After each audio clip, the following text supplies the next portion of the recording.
A prophet simply means a spokesman or one who speaks on behalf of someone else. The prophet's ministry, when it's in operation, it works by divine inspiration. Many times, just right on the spur of the moment, they speak by divine utterance. But just like the apostle and all the other ministry gifts, the prophet is first a preacher or teacher. And so you're not going to have people that are just floating around prophesying over everyone without a pulpit ministry. A true God-called prophet, the examples we have in the New Testament, these people were preachers and teachers and prophets. So even a prophet's ministry, prophets don't just stand around and prophesy all the time. They are able to teach and preach because people need preaching and teaching as well as prophecy. They need to be taught. They need to grow up in the things of God. And so you'll find that prophets teach and preach as well as operate in that ministry. One thing that I want to say right now is that these ministry gifts can be combined.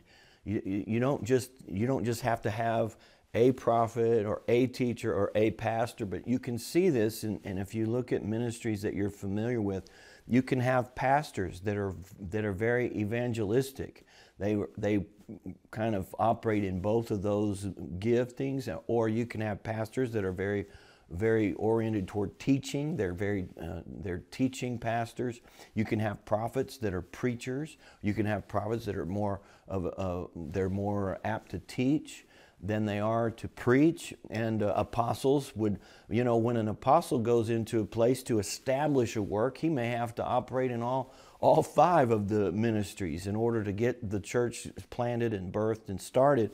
And so we separate these gifts in order to define them, but it doesn't mean that you can't have, for instance, a pastor that also travels and operates as a prophet. That's not unusual. Or to have a pastor who also goes and teaches or evangelizes, doing crusades. We've seen examples of that as well.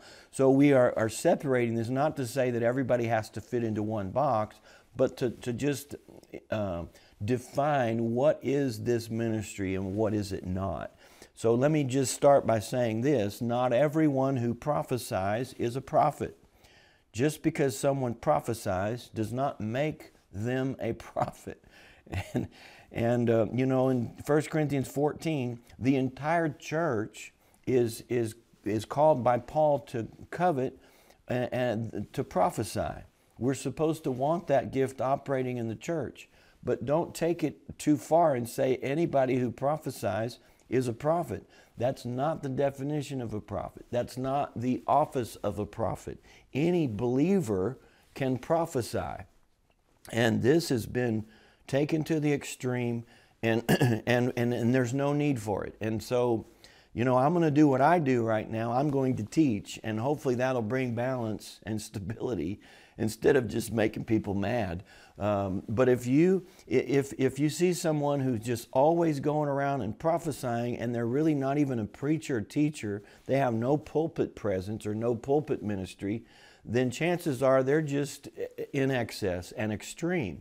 And these people have been around for years, and I appreciate people having zeal for God, wanting to serve God, wanting to do the works of God. But the leaders such as myself and pastoral ministries need to keep these things in check, or you'll have a lot of wild stuff, a lot of excess going on that's not necessary. And in the end, it hurts people. It doesn't help. One of the most extreme examples that I can give you is the time when I was preaching a meeting and I was waiting to go up and do my, they were having the music and the announcements, and some prophetess, so to speak. I don't believe she was a prophetess, but she would have considered herself a prophetess.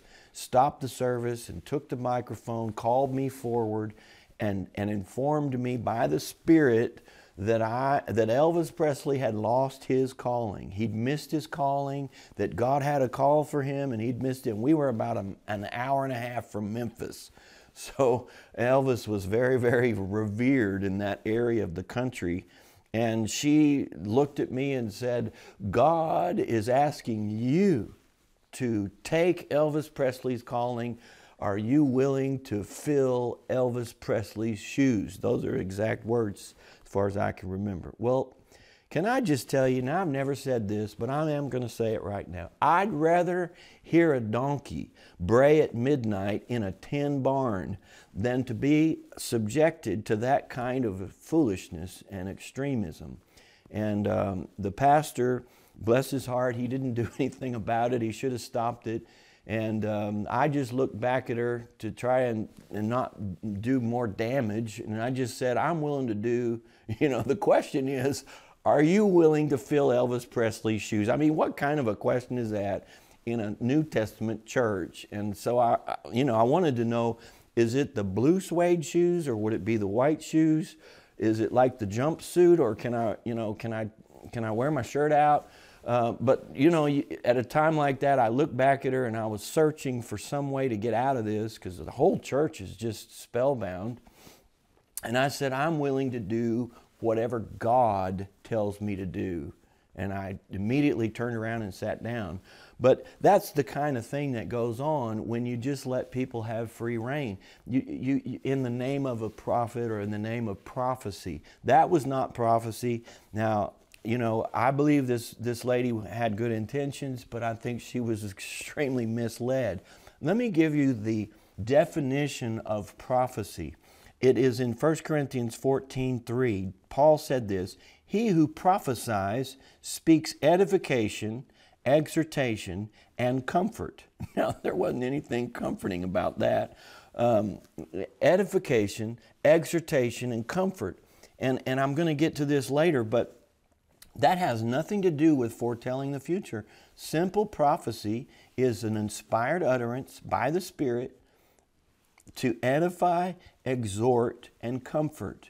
And there is a place for it in the church. We need it in the church, but not everybody who gets up and gives an inspired utterance is a prophet. I love what Brother Hagin used to say. He said, there is no prophet in the laity. In other words, people who are sitting in the pews and they don't have a full-time ministry are just not prophets.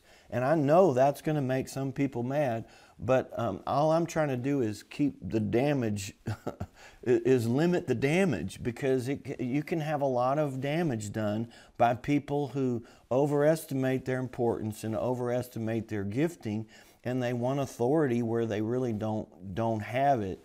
And they go around trying to tell everybody what to do or give everybody a word from God. We should be very careful. Even if you have a word from God, you should be careful about giving it to someone. There are a lot of times when I know things about people and know things, but I won't tell them because they didn't ask. And just because you see something or understand something doesn't mean you have to say it. And when you're saying things you don't know, and you certainly don't have to say it. So even when you have a point, it doesn't mean it needs to be spoken out. And so all of these things need to be put in submission to the pastor or the leader, and we need to respect that. Some of the best examples of having these ministry gifts operate in the church that I've seen are churches where people who have something will go and tell an elder or someone who's stationed at a certain point and say, I have a word. And they say, well, what is your word? And then they inform the pastor, hey, this is a legitimate gift and legitimate word. And then they come and give their word, rather than just have people stand up or come in from outside and try to take over the service. And I told you in the last episode about John Osteen, who taught his people, he gave them 5 signs of a false prophet.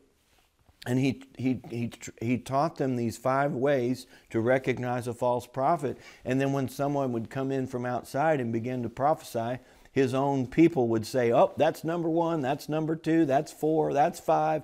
And it would just shut them down. And then what happens is word gets out that you can't just go in there and take over the service. And that's, the shepherd gives his life for the sheep. And one of the things that he's called to do is keep the wolves out and keep out those that would do damage. And there's nothing wrong with that. Visit gregfritz.org to download the MP3s and watch the streaming video for free by entering code FREE at checkout.